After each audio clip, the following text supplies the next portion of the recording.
Kisah Juraij, ahli ibadah yang justru durhaka kepada ibunya.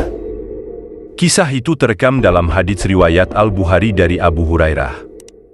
Dalam riwayat tersebut, Nabi Muhammad SAW yang menceritakan, pada zaman dahulu, ada seorang saleh ahli ibadah dari kalangan Bani Israel. Namanya Juraij. Juraij adalah seorang ahli ibadah yang sangat tekun. Dia tinggal di sebuah tempat ibadah dan mengabdikan dirinya sepenuhnya kepada ibadah. Kehidupannya didedikasikan untuk berdoa dan beribadah kepada Allah. Suatu hari, ibunya rindu ke Juraij. Ibunya datang ke rumahnya, ternyata tidak ada. Akhirnya ibu tua itu mendatangi tempat ibadahnya.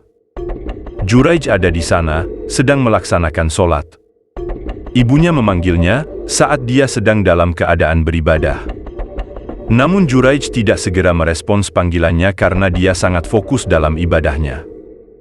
Keesokan harinya, ibunya mendatanginya kembali dan memanggilnya saat dia sedang dalam keadaan beribadah. Namun Juraij tidak segera merespons panggilannya karena dia sangat fokus dalam ibadahnya. Keesokan harinya, ibunya mendatanginya kembali dan memanggilnya saat dia sedang dalam keadaan beribadah. Namun Juraij tidak segera merespons panggilannya karena dia sangat fokus dalam ibadahnya. Setiap kali datang dan memanggilnya, Juraij pasti sedang sholat dan beribadah. Alih-alih menjawab panggilan sang ibu, Juraij meneruskan syalatnya. Padahal, jika ibunya memanggil, Juraij mestinya menghentikan dahulu syalatnya. Sebab, menjawab panggilan ibu lebih utama daripada sholat sunat. Kendati syalatnya wajib, maka Juraij boleh mempersingkat sholat itu agar bisa menjawab panggilan ibunya. Namun, ia lebih mementingkan syalatnya ketimbang menjawab sang ibu. Sepertinya, Juraij telah merasakan bagaimana manis dan lezatnya bermunajat. Hingga, ia tak mau melepaskan sholat untuk perkara apapun. Ibunya merasa sangat kecewa dan marah karena merasa tidak dihargai. Dalam kemarahannya, ibunya mengucapkan doa buruk untuk Juraij. Ya Allah, jangan cabut ajal Juraij sebelum diperlihatkan kepada wajah wanita pezina kepadanya. Seperti disabdakan Rasulullah, walaupun doa yang dipanjatkan seorang ibu kepada anaknya kurang baik, tetapi ia akan terkabulkan. Sebab, ketika Allah menghendaki sesuatu, maka sesuatu itu akan terjadi. Apapun sebabnya. Saat itu pun Allah menciptakan sebabnya dengan mengirim seorang wanita pezina untuk menggoda Juraij.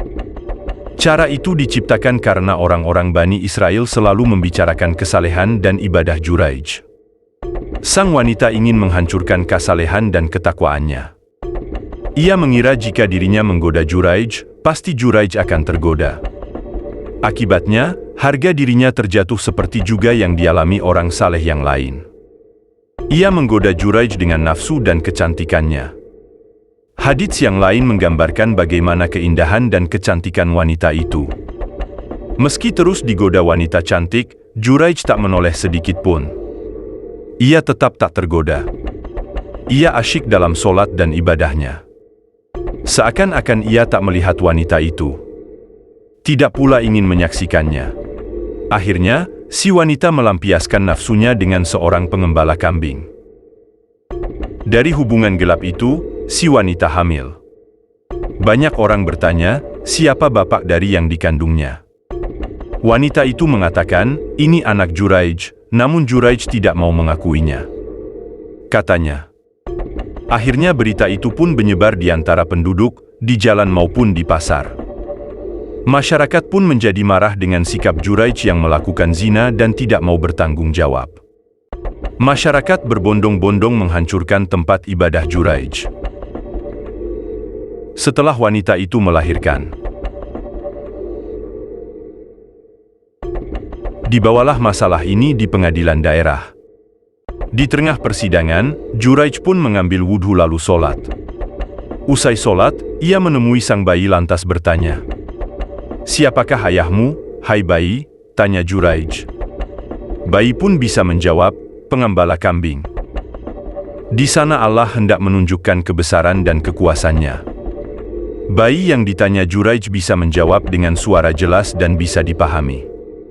Dari jawaban itu, orang-orang pun tahu betapa besarnya kejahatan yang dilakukan sang wanita terhadap Juraij, seorang hamba yang saleh dan ahli ibadah. Karena merasa salah tuduh, orang-orang Bani Israel berkata kepada Juraij, "Kami akan membangun tempat ibadahmu lagi dari emas." Namun, Juraij menolak, "Jangan, dari tanah saja." Akhirnya Juraij sadar bahwa ia bersalah terhadap ibunya. Karena tidak menghiraukan panggilannya, ia mendatangi ibunya dan meminta maaf. Dari kisah ini, Allah mengabulkan doa ibunda Juraij. Dia mewujudkan keinginannya. Pada saat yang sama, Allah pun menyelamatkan Juraij berkat kesalehan dan ketakwaannya.